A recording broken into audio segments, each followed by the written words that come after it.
everyone, and welcome to 2-Player Quest, where I help you on your quest to find the best 2-player board games for you. In today's video, we have Destinies by Lucky Duck Games. In Destinies, you play as a character in this medieval fantasy world, and it is up to you to fulfill your destiny. You want to do this as quickly as possible to win the game. Now, it is a competitive story-driven game, which is something very new to us. It's an interesting concept. That's one of the reasons why we were attracted to this game. So you walk around using the app to interact with the world and fulfill your destiny. But is it any good with 2 players, or is it better with more? Let's explore! Destinies is a game for 1 to 3 players that plays in 90 to 150 minutes. It's at a 1.92 on Board Game Geek for complexity, so a relatively easy game. And it is a high luck game. It is dice rolls, it is hoping you're going the right way, it is hoping nobody gets in your way, so very high luck. This is what the table could look like at the start of a 2-player game of Destinies. Now on the left hand side we have coins, experience coins, all the item cards, tokens for later. Here in the middle we have the characters in the adventure that we are going to choose on the board in a moment, on the app I mean. Then you have the player board of the opposite player and our player board with our dice. And here we also have the map tiles. Now you start with selecting a story and your mode, and then you get the story, the background of the story. Then you select your characters. In this case we'll select the noble and the witch. And then on the screen it shows you what stats to set up, what items you gain, and what your figure looks like. After setup, this is what your character will look like. You have your character stats, your dice, some money, and 1 card. And here you have your character mini. Once that setup is done, it is time to set up the board. The game will tell you how to set up the tiles. The app will tell you whose turn it is. At the start of a turn, you refresh one of your effort dice. Then you can do your turn. Now you can move up to 2 spots. So if there were a tile here, you could go 1, 2, but you have to stop at an unexplored tile. So the noble in this turn can either interact with the church, which is this priest here, or they can go to one of the adjacent tiles. The noble chooses to interact with the church, and then has several options. Now, when you gain a character, you also read their missions on the back. A character has a front, and I will quickly show the back. You can pause if you want to read, but otherwise don't, because that will have some spoilers. But based on your mission, you can choose what options you want to do.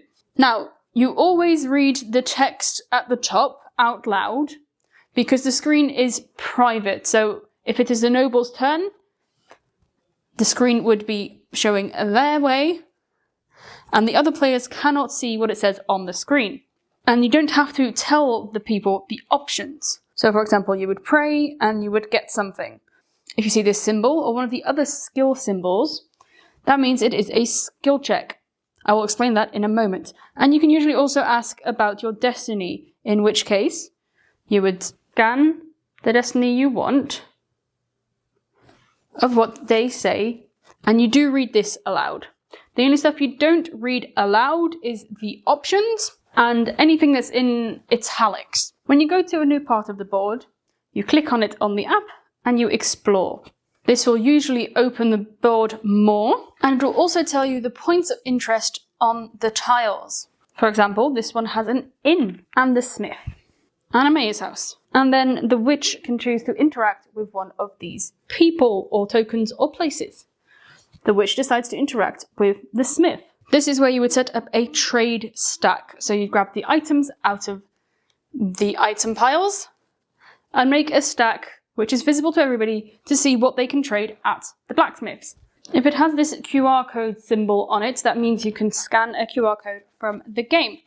So you can ask him about his destiny, ask him about items, look at his wares. Sometimes events happen. So in this case, the bishop, the priest leaves and the bishop arrives. Now, as you can see, these are checks. You can click on the check, and then you see what stat you should roll. You saw it before as well. Then you look at your board, and then you roll your dice, and you can choose how many effort dice you would like to roll as well. You roll your dice,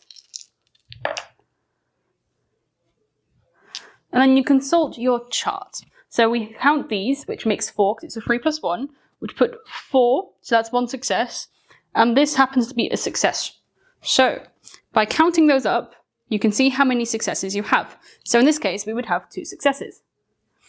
And then we read what it says. And you can continue on until it is the end of the turn. You keep going until you've finished preparing for your missions.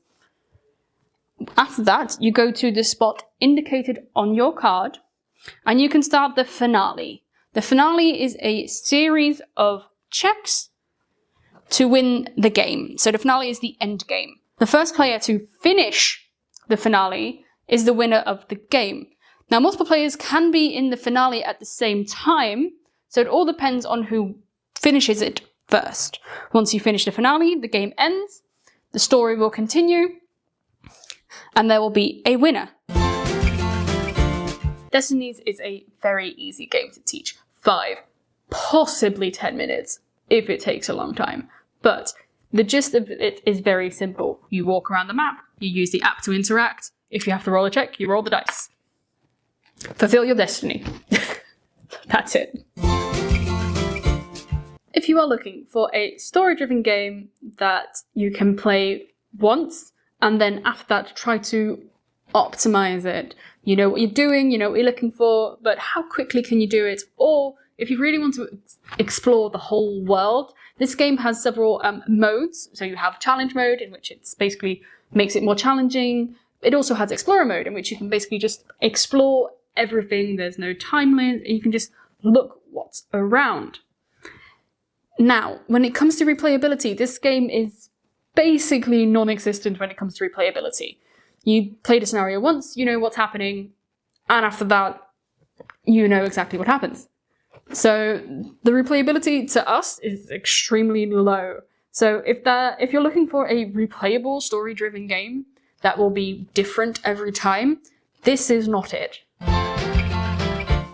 Destinies is an okay game, but it is quite repetitive and quite predictable. Now, once you've done a scenario once, you basically can't really replay it because you know what's going to happen, and to us that's just not something we like. Another thing we don't like, and this is a bit of a spoiler warning, I will put the timestamp here where you can skip the spoilers, is that the missions are basically the same. You have a total of 3 missions per scenario, so a player has 2 missions, so you know mostly what the other players are going to be doing. So your secret mission isn't that secret, you're still trying to do the same thing. So this does mean you can get in each other's way a bit. Now, the other thing that we don't really like is that this mission is pretty much the same with every scenario.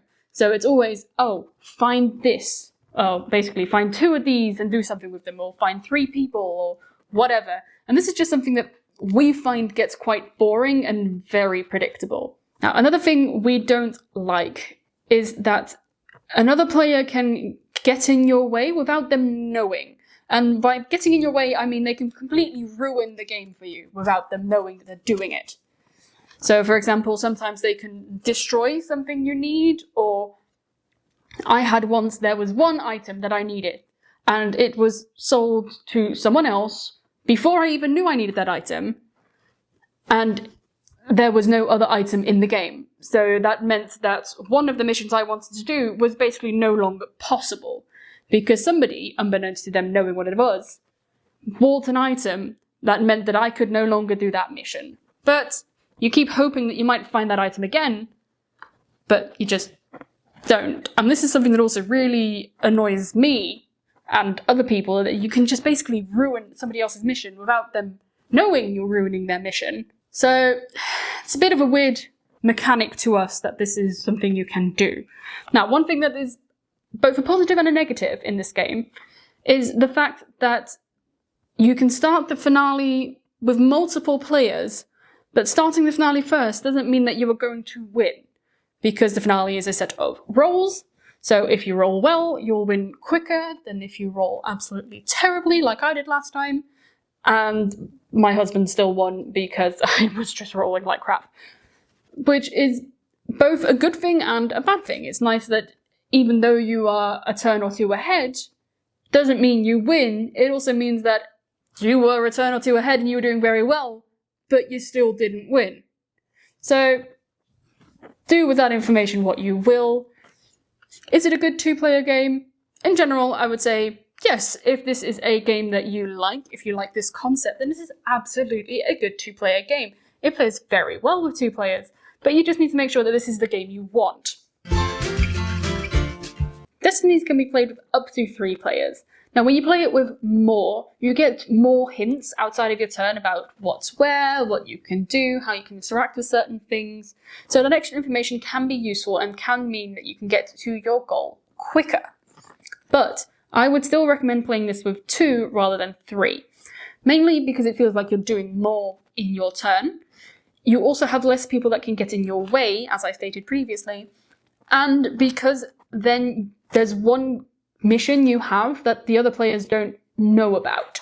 So that is also a nice mechanic. So I would suggest do it with 2 rather than 3. And that brings us to the end of the video. Thank you so much for watching our review of Destinies. If you have any comments, feedback, or suggestions, put them in the comments below. And if you want to watch my last video, I will put it right here. And I look forward to seeing you next time on 2 Player Quest.